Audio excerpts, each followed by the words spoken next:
अण्णा आज तुमच्या वाढदिवसानिमित्त प्रथमच क्रिकेटच्या स्पर्धेचं आयोजन केलं आहे. काय सांगता येईल याविषयी आपण? नाही, काय आहे, ग्रामीण भागामधून सुद्धा क्रिकेटपटू तयार होऊ शकतात, परंतु ग्रामीण भागामध्ये काय आहे, मैदान उपलब्ध नाहीत. आता आय पी एलमध्ये, इंटरनॅशनल क्रिकेटमध्ये सगळे शहरी खेळाडू आहेत. ग्रामीण भागामध्ये हे जे ग्राउंड असन हे असन सुविधा नाहीत. परंतु आम्ही या वर्षापासून चांगलं चालू केलेलं आहे की हे 6वा सामना आहे. जवळ्याला आम्ही ग्रामीण स्पर्धा घेतल्या, पिंपरगावांना घेतल्या, वासनवाडीला घेतल्या, सिद्धोडला घेतल्या, कुर्ला आणि आज इथं पारगावला घेत आहोत. आम्ही ग्रामीण भागामध्ये स्पर्धा घेऊन ग्रामीणचे जे खेळाडू आहेत त्यांना प्रोत्साहन देण्यासाठी आम्ही त्यांच्या मागं राहणार आहेत. आणि बाकीच्या कमिट्या खूप जी कमिटीचे लोक आहेत ते स्पर्धा भरणारे ह्यांनीसुद्धा खूप मेहनत घेऊन ग्राउंड बनवणे, त्यांच्या मागं आम्ही सतत राहणार.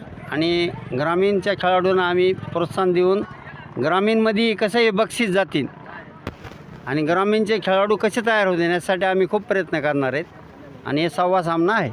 तर आता काय काय आयोजन केलं आपल्या वाढदिवसानिमित्त? वाढदिवसानिमित्त काहीच आयोजन केलं नाही आम्ही. हे सुद्धा जी स्पर्धा चालू आहेत नाही, वाढदिवसानिमित्त नाही का, हे ग्रामीण खेळाडूला प्रोत्साहन म्हणून स्पर्धा आहे.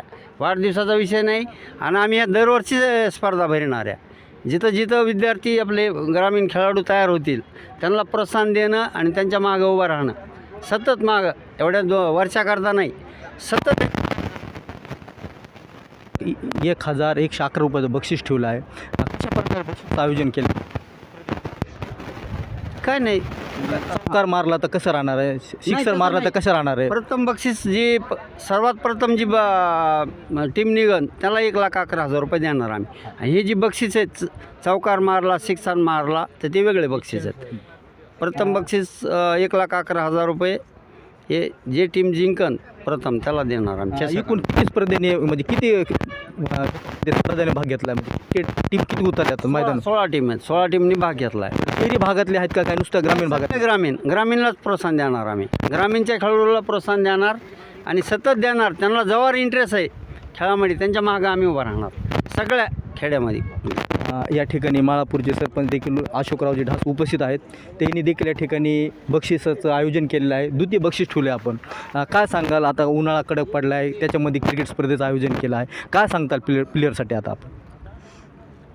या ठिकाणी आमच्या भागातील प्रतिष्ठित व्यक्तिमत्व आदरणीय श्यामराव अण्णा पडुळे यांच्या संकल्पनेतून ग्रामीण भागातील खेळाडूंना कुठंतरी वाव मिळाला पाहिजे, त्यांना प्रोत्साहन मिळालं पाहिजे. आता ऊन जरी असेल तर त्यांनी ऊन असल्यामुळं कमी ओव्हरच्या मॅचेस या ठिकाणी अवलंबलेल्या आहेत. कारण 8 ओव्हरचे मॅचेस आहेत. सकाळी 2 आणि दुपारच्या नंतर ऊन उतरल्याचं 2 अशा प्रकारचे सामने होत आहेत. आणि हे सामने अतिशय पारदर्शकपणे पार पडत आहेत. मला वाटतं याच ठिकाणी नाही, तालुक्यात अनेक ठिकाणी अण्णांनी अशा सामन्याचे आयोजन केलेलं आहे. याचा उद्देश एकच आहे की हे जे खेळाडू आहेत यांना कुठंतरी जिल्हा स्तरावर, तालुका स्तरावर, राज्य लेवलवर संधी मिळावी या सामन्याच्या माध्यमातून, असा त्यांचा संकल्पना आहे. चांगली संकल्पना आहे. खेळाडूंना कुठंतरी वाव मिळाल्याशिवाय निश्चित राहणार नाही. या ठिकाणी बहिरवाडीचे सरपंच बोबडे साहेब आहेत. बोबडे साहेब, काय आव्हान करताल प्लेयरसाठी आपण? ग्रामीण भागातल्या खेळाडूला जी संधी अण्णाच्या माध्यमातून उपलब्ध झालेली आहे त्याचा त्यांनी पुरेपूर फायदा घ्यावा आणि आपलं जे खेळाडूचं कर्तृत्व आहे ते त्यांनी सिद्ध करण्याची अण्णाच्या माध्यमातून संधी मिळालेली, त्याचा त्यांनी फायदा घ्यावा एवढंच सांगतो आहे. त्याचबरोबर ग्रुप ग्रामपंचायत नांदूर हवेलीचे उपसरपंच आहेत दत्ताजी तिपाले पाटील, त्यांनी देखील या ठिकाणी स्पर्धेमध्ये बक्षिसाचं आयोजन केलेलं आहे. काय सांगताल तिपाले साहेब, आज क्रिकेटच्या स्पर्धेचं आयोजन आहे, प्रथमच आज पारगाव जप्तीमध्ये सुरू झालेलं आहे.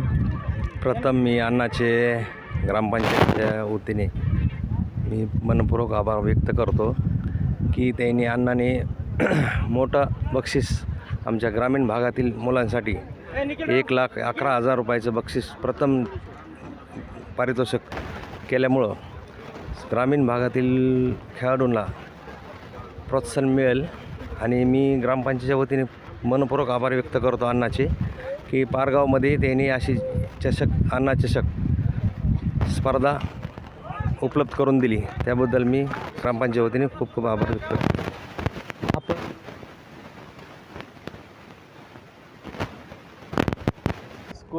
ओके, स्कोर कर ना, स्कोर पत्रकार आहे, 2 शब्द बोला. स्कोर कर. तुम्ही क्रिकेटचं आता स्पर्धेचं आयोजन केलं आहे, आपलं परिचय. निखिल हुंबरे, मी नांदूर हवेलीचा आहे. मी एक बॅट्समन आहे. आम्ही इथं म्हणजे भरपूर दिवसापासून खेळतात, पण आम्हाला असं गावामध्ये असं ग्राउंड नव्हतं की आम्ही रोज तिथं खेळू शकतो किंवा आपण अण्णाच्या मदतीने आम्हाला खूप मोठं बक्षीस पण मिळालं आणि खूप चांगलं असं ग्राउंडसुद्धा अण्णाने आम्हाला उपलब्ध करून दिलं. खूप मेहनत घेतली अण्णांनी पण आमच्यासाठी, आम्ही पण थोडी मेहनत लावली त्याच्यामध्ये आणि आज हे आम्हाला फळ मिळालं आहे. आज एवढं मोठं चांगलं टुर्नामेंट आम्ही इथं आज भरवलं आहे. आज म्हणजे खेडेगावामधले आसपासचे जे पण आज आहेत खेळाडू, त्यांना इथं खूप मोठी संधी भेटायला लागली की जे आपली जी त्यांची कला आहे ती इथं ते सादर करून पुढं चलून भविष्यामध्ये ते मोठ्या स्तरावर किंवा काहीतरी त्यांच्या करिअरला कुठेतरी त्यांना चाहूल मिळेल असे झाले. त्यामुळे आम्ही अण्णाचं पण खूप सारं धन्यवाद करतो की त्यांनी आम्हाला प्रतिसाद दिला. त्यांनी आमच्या खेडेगावातल्या लोकांना आमच्यासारख्या खेळाडूंना पुढे जाण्याचा संधी दिली त्याच्याबद्दल. आणि आज एवढं सांगू शकतो की खूप सारा चांगल्या प्रकारे आज इथं टुर्नामेंट झालेलं आहे. आपलं नाव सांगावं. मजर बेग.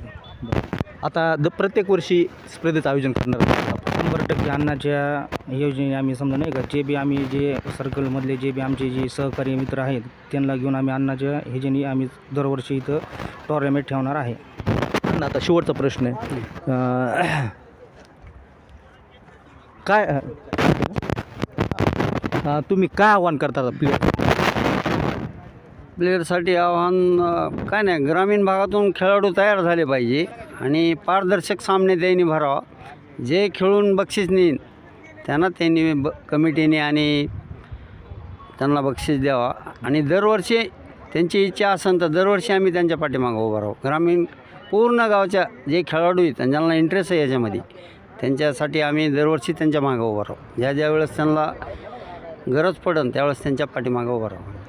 तर बीड कृषी उत्पन्न समितीचे उपसभापती आहेत शामराव अण्णा पडुळे यांनी आतापर्यंत बीड तालुक्यामध्ये जवळपास 5 ते 6 सामना आहे. प्रत्येक वेळेस वेगवेगळ्या गावामध्ये त्यांनी सामन्याचं आयोजन केलेलं आहे आणि आज पारगाव जप्त या ठिकाणी देखील त्यांनी प्रथमच या क्रिकेट स्पर्धेचं आयोजन केलं आहे. 1,01,111 रुपयाचं त्यांनी बक्षिसाचं या ठिकाणी आयोजन केलं आहे.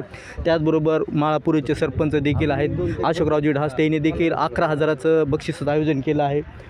तिपाले आहेत उपसरपंच पारगाव जप्तीचे, यांनी देखील या ठिकाणी 21,000चं बक्षीस आयोजन केलं आहे. असे बोबडे साहेब आहेत, यांनी देखील बक्षिसाचं आयोजन या ठिकाणी केलेलं आहे आणि या बक्षिसामुळे क्रिकेट खेळणाऱ्यांना ज्या टीम उतरल्या आहेत त्यांना देखील या ठिकाणी मोठी उत्सुकता बक्षीस जिंकण्याची लागलेली आहे.